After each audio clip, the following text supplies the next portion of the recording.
Jayo Prabhupada, Prabhupada, Prabhupada, Jayo Prabhupada.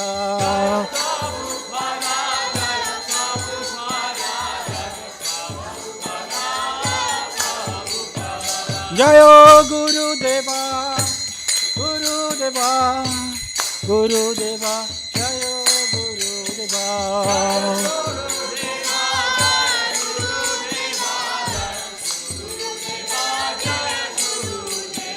Nitai Gaura Hari Bol, Hari Bol, Hari Bol, Nitai Gaura Hari Bol, Nitai Gaura Hari Bol, Hari Bol, Nitai Gaura Hari Bol, Hari Bol, Hari Bol, Nitai Gaura Hari Bol, Nitai Gaura Hari Bol.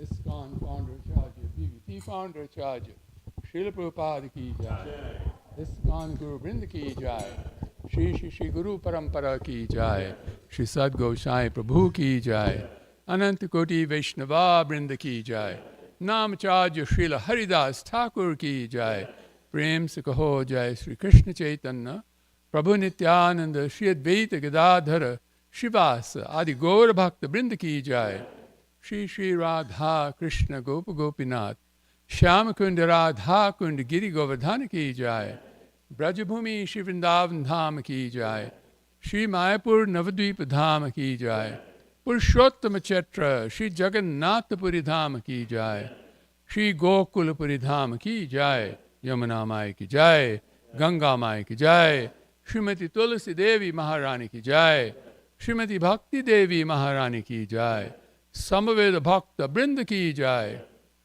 Bolo Shri Harinam Sankirtan ki jai, Sankirtan Mahajagya ki jai, Jugadharma Hare Krishna Maha Mantra ki jai, ISKCON Texas Yatra ki jai, His Divine Grace Srila Prabhupada's Transcendental Books and Prasadam Distribution ki jai, Jai Bolo Shri Shri Shri Panchatattva ki jai, Shri Shri Gaur Nitai ki jai, Shri Shri Shri Jagannath Baladeva Subhadra Maharani ki jai, Shri Shri Prahlad Nrsingadeva ki jai, Shri Shri Radha Govinda ji ki jai, Shri Shri Chota Radha Kalachanji ki jai, Shri Shri Radha Kalachanji ki jai, Shri Ekadashi Brata ki jai, Shri Shri Radha Kalachanji Dham ki jai, Shri Shri Shri Radha Kalachanji Dham Gaura Bhakta Brinda ki jai, Nitai Gaur Premanande Hari Hari Bol.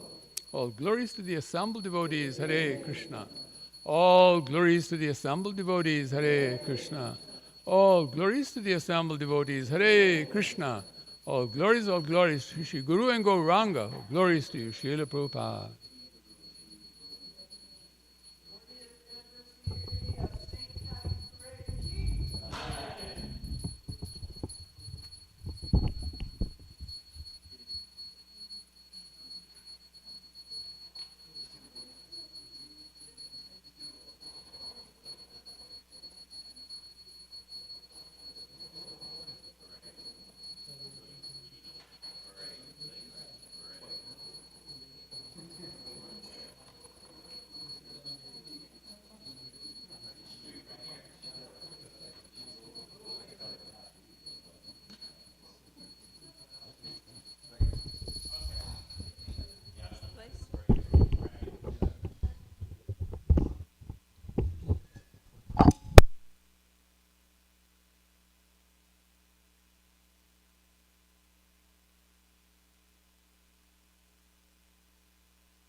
Jaya Radha Madhava Kunja Bihari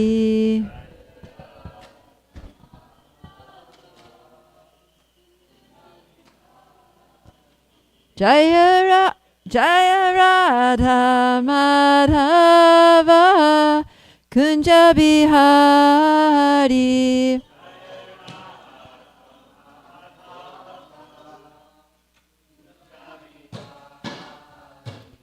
Gopi Janavalabha Girivardhari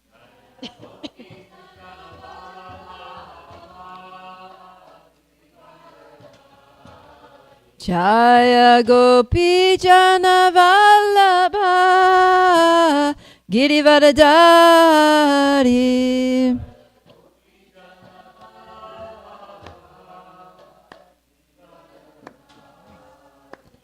Yashodanandana Braja Janaranjana. Thank you. I have. I'm good. Yashodanandana Braja Janaranjana.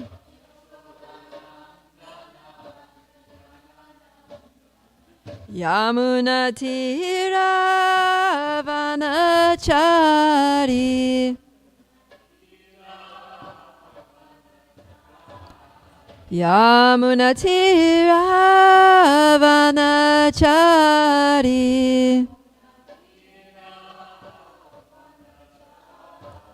Jaya Radha Madhava Kunja Bihari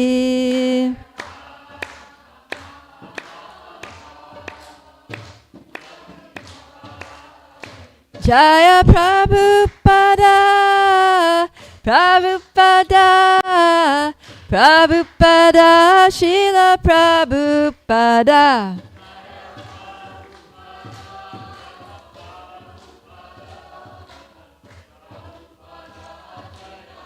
Nitya Gora Haribo Haribo Haribo Nitya Gora Haribo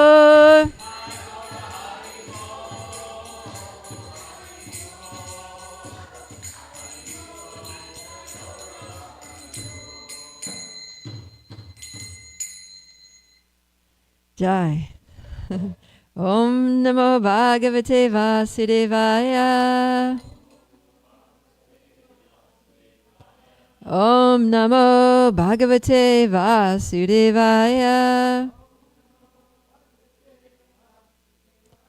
Om Namo Bhagavate Vasudevaya. Let's say this all together.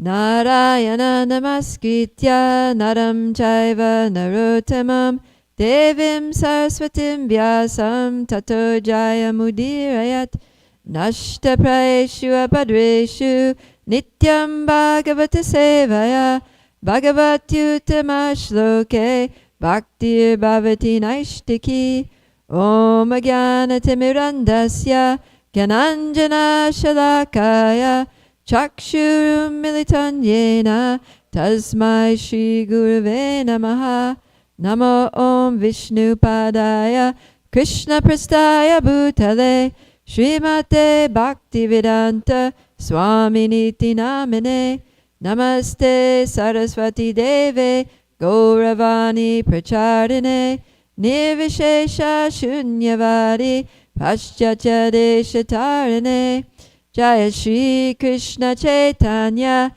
Prabhu Nityananda Shri Advaita Gadadhara Shivasari Gaura Bhakta Vrinda Hare Krishna Krishna Krishna Hare Hare Hare Rama Rama Rama Hare Hare. Jai. So welcome to this morning's Srimad Bhagavatam class. We're going to be reading from Canto 10, Chapter 13, text 4 to 11. And the verse we're going to focus on is going to actually be text 8. But we'll read a little bit and say a few words as we go, and then we'll come back to text 8. So, yay, Vaishnavas on it. So please read the first couple of verses, 4 and 5.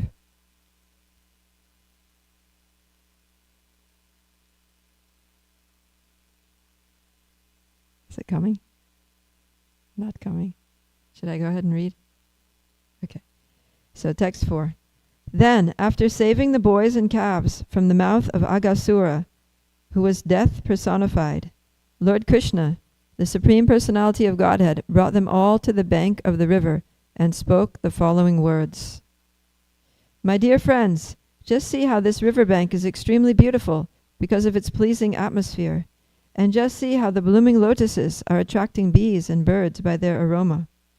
The humming and chirping of the bees and birds is echoing throughout the beautiful trees in the forest. Also here the sands are clean and soft. Therefore this must be considered the best place for our sporting and pastimes. So recently we were hearing about how Krishna killed Aghasura. And then after that, Parikshit Maharaj was very amazed, and he was urging Shukadeva, speak more, speak more.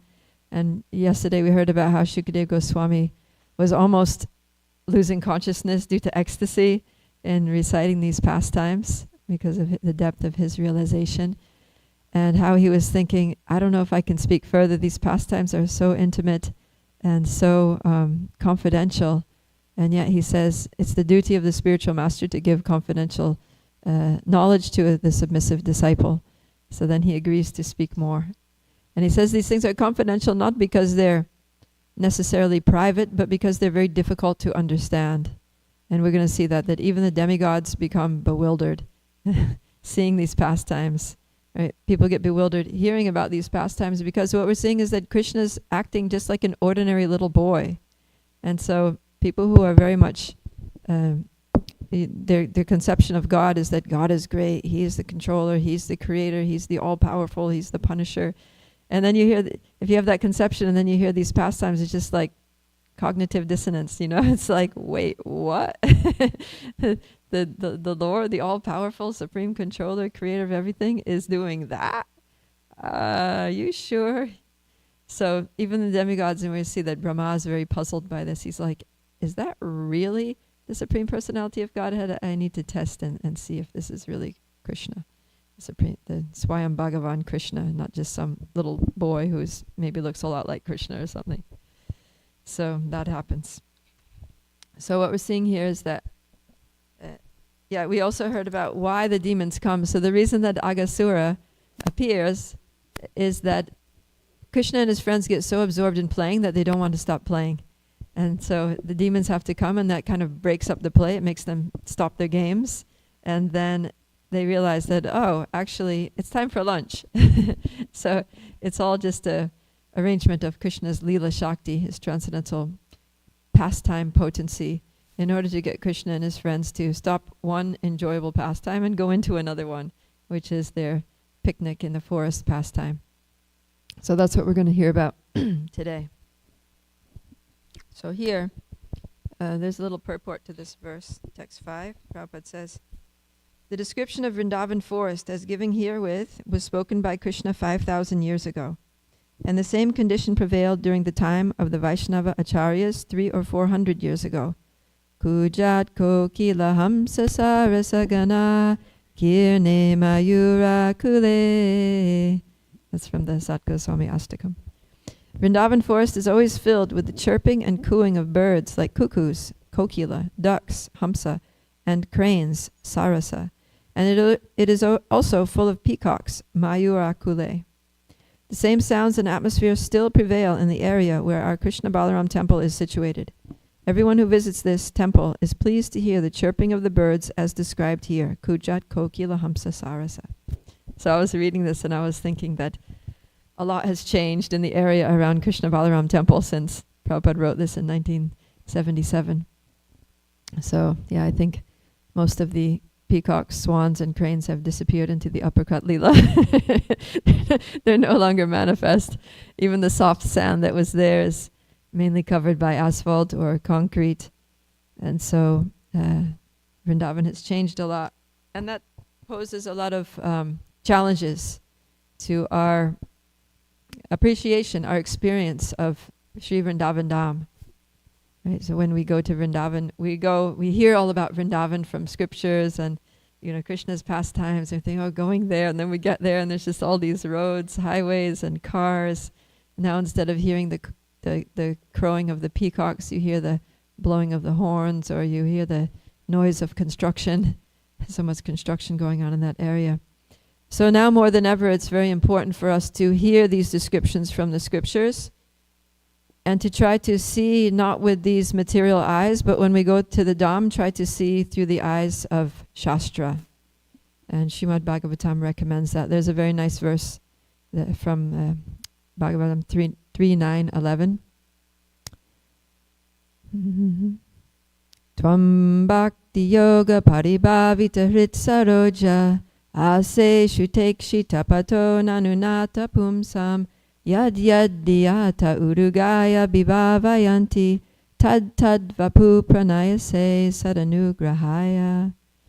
So it says, O Lord, your devotees can see you through the ears by the process of bona fide hearing. So he's recommending that we have to see not with the eyes, but we have to see through the ears. So when we hear these descriptions, then we should visualize, right? When we should try to really stop and, it's like when you're reading a book, if you're reading a novel, it's like you kind of see in your mind's eye all the things that are being described if the author has put enough descriptions in there. So Shukadev Goswami, he puts a lot of descriptions in there so that we can see these things. We get a mental image while we're reading of what this pastime is looking like. What is the environment? What are the sounds? And so we're seeing through our ears as we hear it. Right? Reading is also hearing, as we read or as we hear. And then when we go there, so that makes a meditation, that forms a meditation. And then he says that the second part of this verse is yad yad dhya ta udugaya vibhavayanti. Whatever you think about, whatever it is that you meditate on with your mind, tat tat vapu pranayase sad anugrahaya. Krishna, by his mercy, he will manifest that very same form to you.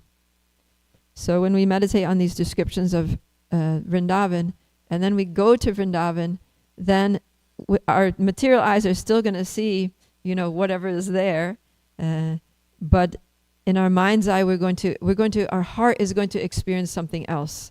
By Krishna's mercy, he's going to give us an experience of Vrindavan that at least somewhat resonates with what we've heard from Scripture, with what we've visualized from hearing and meditating on these descriptions. So that's the magic. That's the way to access the real Vrindavan when we go to Vrindavan, even nowadays when we don't hear the kujat koki lahamsa sarasagana, when we just hear the engines and construction and the horns honking and people yelling and so forth. And also, of course, association is very important. When we go to the Dham with an advanced devotee who actually sees the Dham, then by their mercy, we can get a little bit of a glimpse. We can see it a little bit through their eyes as they reveal it to us. So now Krishna's trying to convince the cowherd boys to sit down and have lunch. And so there's a lot of cowherd boys there. There's like hundreds, maybe thousands of cowherd boys, and they need a big place. So he's pointing out the different features of this particular place by the bank of the Yamuna. He's saying, the riverbank is here. It's very wide. There's plenty of space for everyone to sit. And then he's saying that it's also very clean and comfortable. The sand is clean. It's soft. It'll be nice. You just sit in this nice, soft sand. And then on a hot day, you want a place with some air conditioning. So he's saying that there are shady trees here to make it cool, to shade us from the midday sun.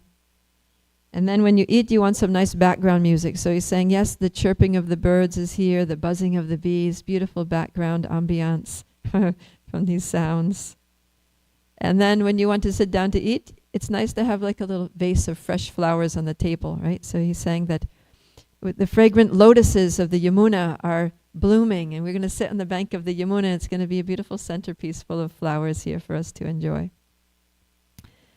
And then to eat, you need utensils. So we're going to see when we get to text 9 how they're, from the environment, they're going to find so many plates and cups and bowls and things. And also you need a place to wash your hands before and wash your hands afterwards. So they're by the bank of the Yamuna. There's a lot of water for washing their hands, washing their mouths, drinking. So Krishna's basically convincing them this is the perfect picnic spot. And also, he also adds that it says swakeli sampat, that it's also a nice place to play. So we can eat and we can have a good time eating, and afterwards we can play. So let's all sit down here and settle down. Okay, let's go to text 6. Did you get it working? Okay, go ahead, Nanjashna, please. I think we should take our lunch here since we are already hungry because the time is very late. Here the cows may drink water and go slowly here and there and eat the grass. Yeah, so also because they're cowherd boys, they're not concerned only about their own arrangements for eating, but they need to make sure that the calves have something to eat too. So he says, Vatsa samipe apapitva, that there's plenty of water for the calves to drink because Yamuna is flowing right there. And also charantu sanakai trinam. Trinam means grass. There's plenty of grass, so they can wander around and eat grass in this area. So we have our lunch, perfect place for us. The calves have their lunch, perfect place for them. Let's sit. Okay, text 7. Accepting Lord Krishna's proposal, the cowherd boys allowed the calves to drink water from the river and then tied them to trees where there was green tender grass. Then the boys opened their baskets of food and began eating with Krishna in great transcendental pleasure. So it says, Tata iti, means, Prabhupada writes in the translation, as Krishna proposed, the other cowherd boys agreed. So that's typical, right? Krishna has good ideas. And whenever he suggests something, then the cowherd boys are like, sounds good to us. And then a couple interesting things here in this verse. The Sanskrit words that they use for opening the lunch bags is muktva shikyani. So muktva is like mukti, means liberated. They liberated their lunches. So they used to, so the mothers would pack the lunches in like a bag, like a cloth bag, and they would tie it. And so the food is in there, and then they liberated the lunches. So this is real liberation, because the lunch before, it was locked up in this bag, it couldn't do anything, and now it's going to serve Krishna. So real liberation means now I'm free to serve Krishna. So we're going to see how the lunch that was in the bag, the different food items that the mothers had carefully and lovingly packed, is going to give a lot of pleasure to Krishna through its service. And it says here that they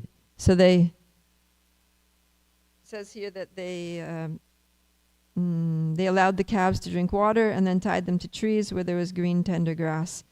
So they didn't actually tie them up, but they just put them in a place. They herded them into a little area where the grass was very soft, and they were thinking that this grass here is so sweet, so juicy, so soft, they're not going to want to go anywhere else. But they did. We're going to see that they did wander off later. So, yeah. Okay, let's go ahead to text 8, please.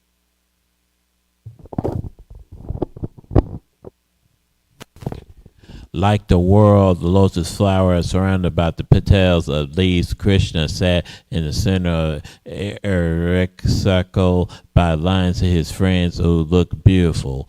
Every one of us trying to look forward toward Krishna, think of that Krishna might look toward him. In this way, he enjoyed the lunch in the forest. Jai. So we'll get back to this verse, so I won't say much about it now. I would go to text 9, please. Among the cowherd boys, some placed their lunch on flowers, some on leaves, fruits, or bunches of leaves, some actually in their baskets, some on the bark of trees, and some on rocks.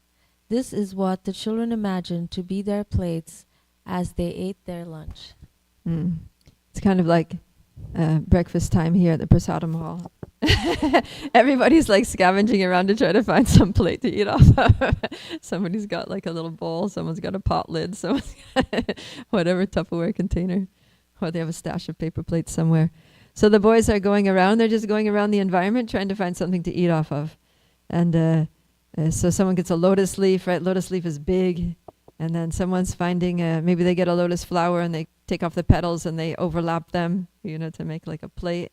Or someone finds a flat stone or a piece of, big piece of tree bark. So, like that. You can imagine these little boys. And Jiva Goswami says that they do this because each boy desired to manufacture remarkable things, right? So everybody has a creative potency. We have a creative desire to be creative and do something. So every day they would go and find some different kind of thing to eat off of, and it would give them some variety and kind of like some arts and crafts, right? Kids like arts and crafts, so they would go and find some things from nature and just make a plate out of it. And so you can imagine these small boys just running around looking for things to use as plates, and they'd be like, hey, look what I'm going to use for my plate today. And they hold up a big leaf, and the other one's like in the Yamuna washing the stone. Look at my nice shiny flat plate. It's got little crevices in it where I can, put the liquid things or whatever. So they all get their respective plates, and then they sit down. Even nowadays, when you go to Vraj, there are some places where you can find these rock slabs that have little like bowls, impressions of bowls in them. And there's one place near, in Lalita Devi's village near Varshana, and that place is called Chapan Katori. It's like a big slab, and it's got all these like little katori, little like bowls in it, where Radha Krishna sat and had prasadam. Okay, text 10.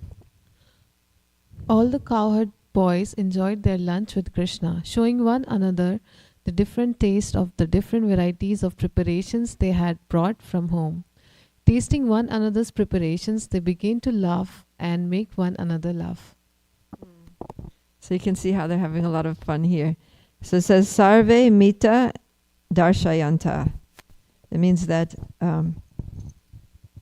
Darshayanta. Darshan means to show. So that when the deities are giving darshan, that means they're showing themselves. So the boys were unpacking their lunches, and then they were showing it to everyone like, look what my mother made for me. Oh my God, this is amazing. And then, so they would take a bite of something. Like one boy, he would pick up a kachori or something, samosa, and then he would take a bite, and he'd be like, this is so good. So he was showing not only what it was, but he was like showing through his expressions how tasty it was, because the idea was that they all wanted Krishna to taste what they had. They wanted Krishna to eat their food. Right? They open it up and they'd be like, oh, Krishna has to eat this. So they'd be like, Krishna, look what my mother made. It's so good. You have to try this. And then they pass it to Krishna, and Krishna would take a bite, and that would be like the perfection of their lunch, that Krishna ate something. So, yeah, swa boja ruchim pritak. Shukdev Goswami says that they had each had their own lunch and with different ruchim, different tastes. And that way they would pass, each boy would be passing around different things that his mother had packed so that they could all taste each other's lunch. And that way they're enjoying all different tastes. Yeah. And the mothers, they knew this was going to happen, so they would always pack extra. They wouldn't pack just enough for their son. They would pack extra, hoping that he would be able to share it with Krishna and the other boys. And then when the sons got home, the mothers would be like, did Krishna get to taste that special kachori that I made? How did he like it? Did he smile? Did he say it was good? And then it also says here that hasanto hasayantascha. So hasa means laugh. So they would laugh. Hasanto means they would laugh, and hasayantascha means they would also make each other laugh. So they would laugh and they would make others laugh. So there was a lot of joking going on during this lunch. And some of the things that the acharyas explained that would happen is that they would take something like a samosa or kachori, they would make a little break in it, and they would put jasmine flowers in there. They would take some of the filling out and stuff it full of jasmine flowers, and then they would like pretend that they were, savoring how good it was, and then they would pass it to another boy. You gotta taste this. This is so good. And then he'd take a big bite out of it, and he'd be chewing on the jasmine flowers, and it's really bitter. And then he would go make a bad face, and everybody would laugh. So they would do things like that. And then, that boy would jump up, and he would go and like playfully, like he was gonna beat the boy, but that boy would jump up and run around, and then he'd be chasing him around, and all the boys would be laughing, and these things would be going on. Or sometimes there would be like some monkeys roaming around, in Vrindavan. There's so many monkeys. So one of the boys would be like, "Here, monkeys, look, he's not paying attention. Come take his chapati or take some fruit." So the monkey would come steal things, and then everybody would be shouting and laughing, and the monkey's going off with his lunch, and the boys are getting angry. "Yay, monkeys!" And yeah, so they'd be having fun like that. Okay, let's go to text 11. This is the last one that we read today. Krishna is Yagya book, that is, he eats only offerings of Yagya. But to exhibit his childhood pastimes, he now sat with his flute tucked between his waist and his tight cloth on his right side, and with his horn, bugle and cow driving stick on the left, holding in his hand a very nice preparation of yogurt and rice, with pieces of suitable fruit between his fingers. He sat like the whirl of a lotus flower, looking forward toward all his friends, personally joking with them and creating jubilant laughter among them as he ate. At that time, the denizens of heaven were watching, struck with wonder at how the personality of Godhead, who eats only in yagya, was now eating with his friends in the forest. Yeah, so Krishna would be holding. So he would have food. He would have something like yogurt mixed with rice and fruits and things. And he would hold it in his left hand. So he'd be holding it like this and just eating like this. So he's got the food in his left hand and he's eating with his right hand like that. And sometimes they would be sitting. Sometimes they'd be walking around. And we see that later when Krishna goes to try to find the calves, he still has that yogurt rice in his hand. He's like going to try to find the calves. He's looking here, looking there, and taking a little bite, like that. So this is something that really confuses the demigods, right? It says the demigods are looking on, and they're just thinking, what is this? The Lord is Yagyabhuk, right? He's he enjoys the offerings of sacrifice, and he's supposed to be having a first-class food that's offered properly and sacrificed with mantras and rituals and bells ringing, and and he's just like walking around. He's got like yogurt dripping through his fingers, and he's just joking and laughing and eating this like food off other people's plates that they already took a bite out of, and like contaminated food. It's like, this is so wrong. Everything should be pure. There should be achman. There should be purificatory mantras going on. If the Lord is going to eat, he's yagyabhuk. In the meantime, the boys are joking, and so Madhu Mangal, Prabhupada writes in the purport about sometimes a bee would come. So, bees, they smell something sweet, right? The fruits are there, so bees are attracted. And he says that a certain bumblebee came there to take part in the eating, and Krishna joked, "Why have you come to disturb my Brahmin friend, Madhu Mangala? You want to kill a Brahmin? This is not good." And then all the boys would laugh. Or there's a different version. The acharyas say that the bee comes, and one of the boys says, "Oh, bee, you're looking for madhu?" Madhu means honey. So bees like honey. So they say, "You're looking for honey? You're looking for madhu? He's over there, Madhu Mangal."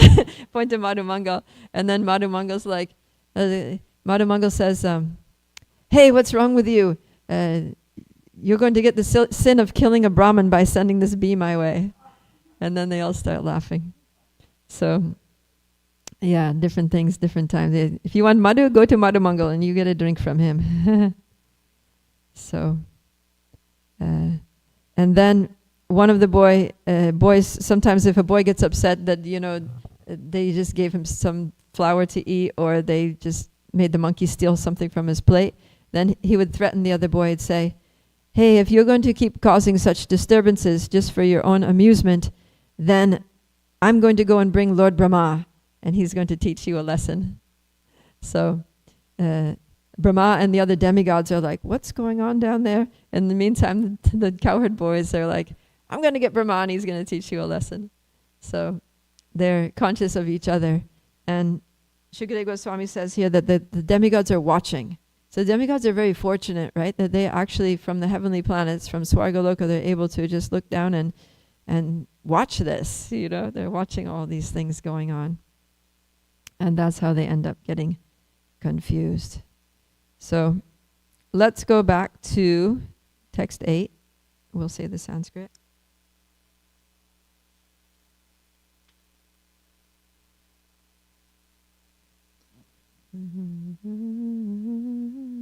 Okay. Krishnasya Vishvak Pururaji Mandalar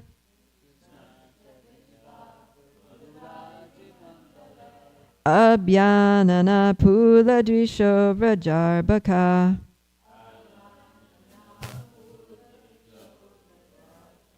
Sahopavishta Vipine Virejush Chadayatam Boruha Karnikayaha.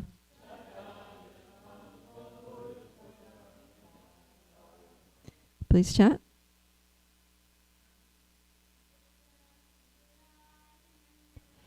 Krishnasya Vishvak Pururaji Mandalar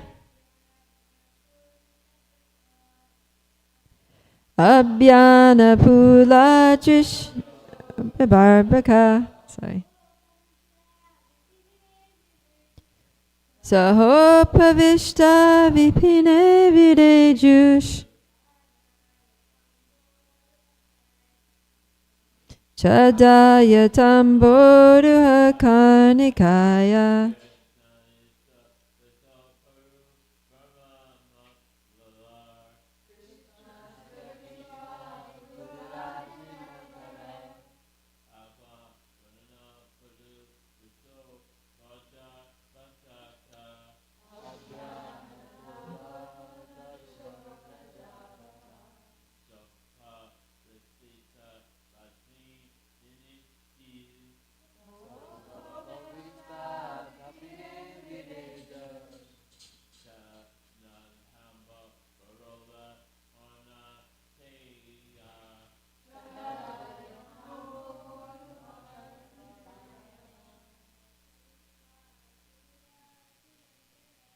Krishnasya Vishvak Pururaji Mandalar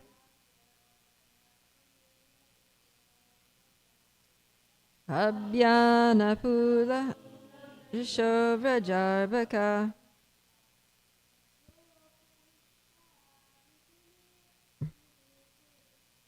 Sahopavishta Vipine Videjush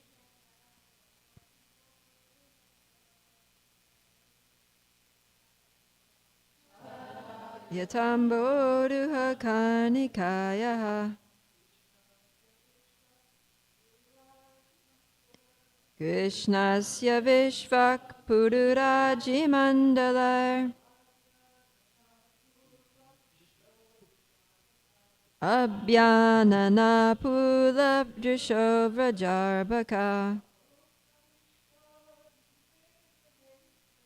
Sahopavishta Vipine Videjush Chadayatam Boruha Karnikaya. Let's do the word for word. We can do this all together. Krishnasya Vishvak, surrounding Krishna. Puru Raji Mandalai, by different encirclements of associates. Abhyananana, everyone looking forward to the center where Krishna was sitting. Pula Drisha, their faces looking very bright because of transcendental pleasure. Vraja Arbaka, all the cowherd boys of Vraja Bhumi. Saha Upavishta, sitting with Krishna. Vipine, in the forest. Vire Ju, so nicely and beautifully made. Chada, petals and leaves. Yata, just as. Amboruha, of a lotus flower. Karnikayaha, of the whirl. So translation again. Like the whorl of a lotus flower surrounded by its petals and leaves, Krishna sat in the center, encircled by lines of his friends who all looked very beautiful. Every one of them was trying to look forward toward Krishna, thinking that Krishna might look toward him. In this way, they all enjoyed their lunch in the forest. So, Puduraji means many rows, and Mandalar means in a circle. So they were in many rows in a circle. So it was like a concentric circle of boys that Krishna's in the middle, and then there's like the inner circle, and then an outer circle, and then another outer circle, and so many circles all circling around Krishna, who is in the center. And it says, Phula Drisho, that all these boys are smiling, or they're beaming, right? Phula Drisho means like they're just radiant. They're literally beaming with joy, right? When someone's very happy, their face becomes bright and radiant. So they're like that. They're like beaming. Yeah. So Prabhupada's purport, to a pure devotee, Krishna is always visible. As stated in the Brahma Samhita, Santa Sadaiva Hridayeshu Vilokayanti. And as indicated by Krishna himself in Bhagavad Gita, Sarvata Panipadam Tat Sarvato Kshiro Mukham. If by accumulating pious activities, Krita Punya Punjaha, one is raised to the platform of pure devotional service, Krishna is always visible in the core of one's heart. One who has attained such perfection is all beautiful in transcendental bliss. The present Krishna consciousness movement is an attempt to keep Krishna in the center, for if this is done, all activities will automatically become beautiful and blissful. So we're seeing here that the boys are becoming radiant, right? They're beaming and smiling because they've put Krishna in the center. So the more we put Krishna in the center of our lives, the more beautiful and radiant and effulgent we are going to become as individuals, and the more beautiful and blissful our communities are going to become, right? The more we put Krishna in the center. So that's something to remember, is whenever we're doing something, just think, how can I put Krishna in the center? How can I connect this activity to Krishna, whatever we're doing? So the reason Krishna was in the center is because all these boys love Krishna so much, and they all want to see him. So they're all situating themselves in such a way that they can look at Krishna. And it says here that they're hoping, it says that every one of them was trying to look forward toward Krishna, thinking that Krishna might look toward him. So they're all looking at Krishna, hoping that Krishna's going to look at them. And Vishwanath Chakravarti Thakur says that by Krishna's sarva sankalpita shakti, it was achieved. So Krishna has so many different shaktis, right? Said parasya shaktir vividaya vishruyate. So many different energies that do different functions. He has his antaranga shakti, his internal potencies, and his bahiranga shaktis, his external potencies. And even within those broad categories of shakti, there are other shaktis, right? So within his internal potencies, there's his lila shakti, which assists in his pastimes. There's his ladini shakti, pleasure-giving potency, which is Srimati Radharani. There's his swarup shakti, which reveals to the jivas their eternal transcendental forms. And then there's so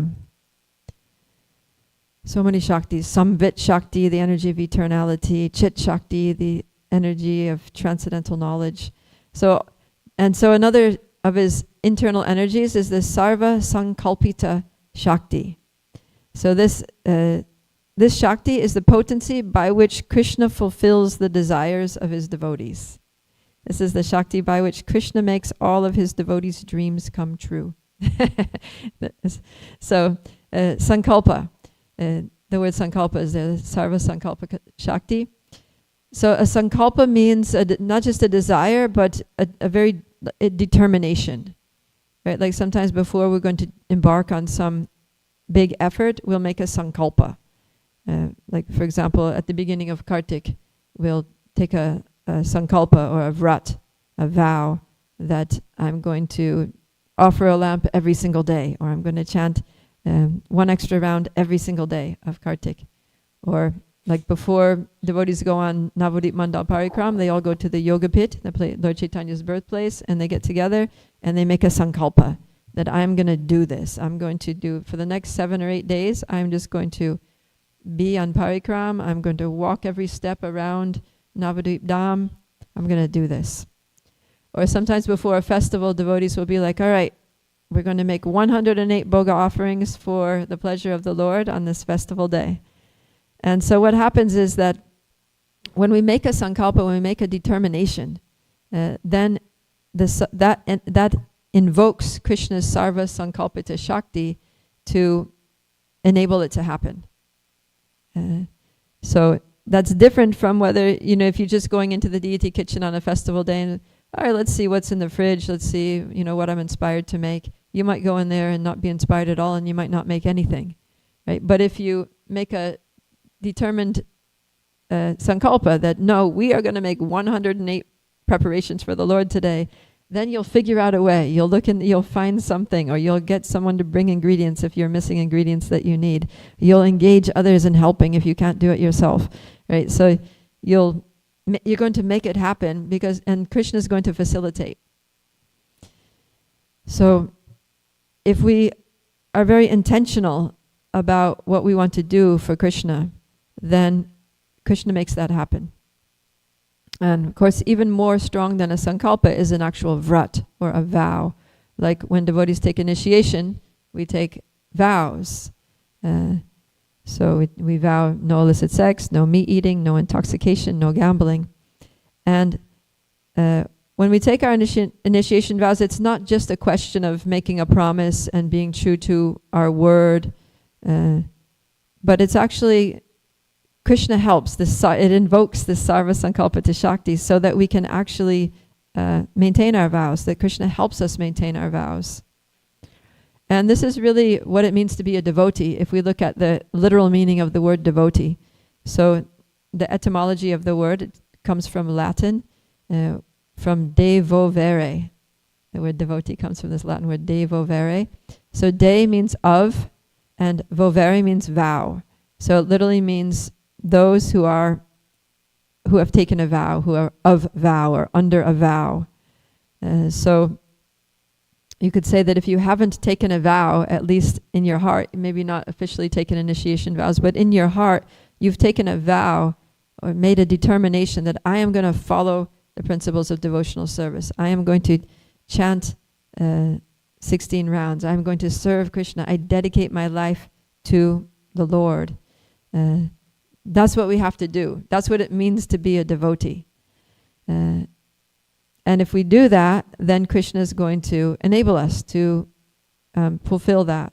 He's going to protect us, like he says in Bhagavad Gita, that konteya pratijanihi name bhakta pranashiti. That declare it boldly that my devotee never perishes. So if we're actually devotees, if we've actually taken that vow, made that determination that I am going to live this life for Krishna, and then Krishna will help. So then someone might ask, well, how is it that sometimes we see, practically speaking, that sometimes initiated devotees break their initiation vows, right? They might break a principle, or they might stop chanting 16 rounds for whatever reasons. And so if Krishna's sarva sankalpita shakti is enabling them to fulfill their vows, then how is it that they're not fulfilling the vows? So that's because what happened is that somewhere along the line, they changed their sankalpa, right? Their sankalpa was no longer, I am going to do this. Their sankalpa became, I'm going to do something else. And they became more determined to do the something else than they were to chant their rounds or whatever. And then Krishna fulfills that desire. But of course, Krishna, he does these things in a way to teach us to not desire that thing and to desire only him. So generally devotees might go through a phase where they slacken off, or they, get into some maya, but by Krishna's mercy, they come back. So they don't experience material life the way, a total materialist will. They'll experience it in a way that's edifying and brings them back to Krishna consciousness. So it's very important that we have this determination, that we're very intentional about our practices. and that we do take vows, make sankalpas. So we take our initiation vows, at least within our heart. Even before initiation, we can vow to Krishna, just within our heart, that Krishna, I am going to do this every day for the rest of my life. And then by the time we get to take initiation, it's a formality, right? We've already made that vow within our heart. So we don't need to wait until the time of initiation to make the vow. So what was the sankalpa of the gopas, of the cowherd boys here? Their sankalpa is that they wanted to sit right in front of Krishna, directly facing him. They wanted to engage in this loving exchange personally with Krishna, and Krishna fulfilled their desire. So Krishna reciprocated with all these boys in such a way that each boy thought that Krishna was only looking at him, that he wasn't looking at any other boy the whole time. He was only looking at him. So how does Krishna do this? Because Krishna is all-powerful, and he's also all-pervasive. Right? In the Bhagavad Gita chapter 13, it says that everywhere are his hands and legs, his eyes, heads, and faces. He has ears everywhere. In this way, he pervades everything. So that verse generally describes the super soul, but because Krishna is the source of the super soul, then he has all the potencies that the super soul has and more. So he's able to reciprocate with all the boys in this way. So they're sitting in this beautiful formation, and it's like a lotus flower. The lotus flower is very beautiful, and it's symbolic of many things in spiritual life. And Krishna has lotus feet, he has lotus eyes, it's a lotus navel, and everything about him is lotus-like. So the lotus is a flower that grows, it's rooted in the mud, and it grows through the water, but it doesn't touch the water. It's transcendental. So this is symbolic of how Krishna is transcendental, how he enables his devotees to transcend the material world and all of its miseries, and how everything becomes very beautiful in Krishna consciousness. So I will stop there and open it up for any questions or comments. I know a lot of devotees are leaving because the parade is happening. What's that? Uh-huh.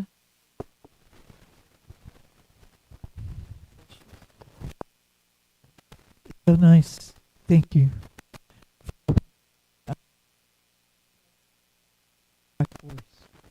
You know, we have to, sometimes I'm so tired I can't keep my eyes open at night.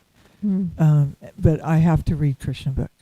And if I just read 2 pages, my whole morning is set for the next day. Nice. And thank you for encouraging this, because if we don't do this, then we actually weaken that sankalpa more and more. Yeah. And sometimes we need to take sankalpas every day, in my case.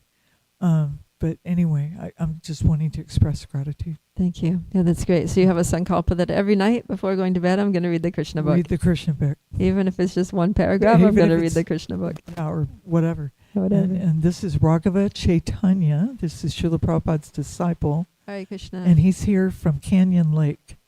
And he was very pleased to hear your class. Oh, nice. Thank you for being here. To see somebody young and eloquent like you. Thank you. That was a beautiful dissertation on the cowherd voice. Madhu Mangal, quack, quack, Krishna, Krishna, Hare Ram. And I work with Guru Hirananda many years in Florida, then in California. It's a joyful process. Yeah. You know, and in those days, the women were a little bit kept to the back. And we had a Miami Kirtan, and I always gave the Madongas to the Brahmatrinis because they were more skilled. They had more rhythm. You see, we need to relate to the psychology of spiritual life. It's wonderful to see people grow. This movement is coming a long way. So when I hear people like you, I thank you, Guru, and the God brothers and everybody, and Krishna for you guys. I'm 80 years old. I'm big on prayer, but I can die in peace knowing that you're there speaking about Krishna, okay? Thank you so much. And that's very what encouraging. His Holiness Badri Narayan said. What's I that? can die peacefully. That he said that 2 days before he left his body. I Yeah. can die peacefully knowing that Srila Prabhupada's ISKCON movement is in skilled hands. It's going to go on. Nice, huh? Yeah. Very nice. Bhagavad Chaitanya Prabhu ki jai. Jai. Badri Narayan Maharaj ki jai. Jai. Anyone want to add? Krishna's pastimes? Sam, you want to say anything about Krishna? What are you going to say about Krishna? Hare Krishna. Hare Krishna. Yeah. You could. I know Krishna can do anything. He could be a woman. A man. He can be a turtle. He can be a fish. Half man, half lion. Yeah, God could be a woman too.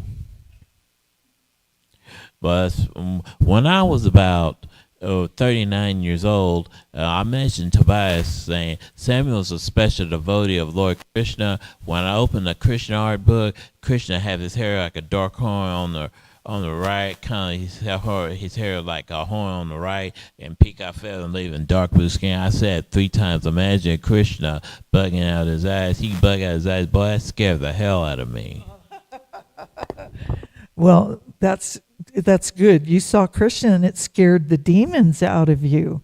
There you go. Jai. Now you're happy because the demons have left. Krishna killed them. Jai. Okay, anything else?